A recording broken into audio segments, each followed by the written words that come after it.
রাফি নামাজ খুব একটা পড়তো না। সময় আছে, পরে পড়ব, এটাই ছিল তার কথা। তার মা প্রতিদিন বলতো, বাবা অন্তত একটা নামাজ পড়, জীবন কবে শেষ হয়ে যাবে কেউ জানে না। কিন্তু রাফি শুধু হেসে উড়িয়ে দিত। একদিন রাতে বন্ধুদের সাথে সময় কাটিয়ে বাসায় ফিরছিল সে। হঠাৎ আজানের শব্দ ভেসে এলো। কেন জানি সেই রাতে তার মন কেঁপে উঠল। হঠাৎ সে মসজিদের দিকে হাঁটতে শুরু করল। অনেক দিন পর সে নামাজে দাঁড়ালো। সিজদায় গিয়ে সে ভেঙে পড়ল।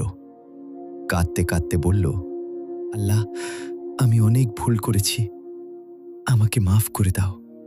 তারপর নামাজ শেষে সে বাসার পথে রওনা দিল। হঠাৎ একটা দুর্ঘটনা, সবকিছু থেমে গেল। মানুষ ছুটে এলো, কিন্তু রাফি আর নেই।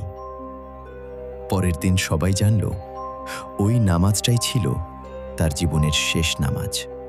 হয়তো সেই একটা সিজদাই তার জন্য জান্নাতের দরজা খুলে দিয়েছে। তুমি জানো না তোমার কোন নামাজটা শেষ নামাজ হয়ে যাবে। তাই সময় থাকতে ফিরে আসো আল্লাহর পথে, কারণ মৃত্যু কখন আসবে আমরা কেউ জানি না।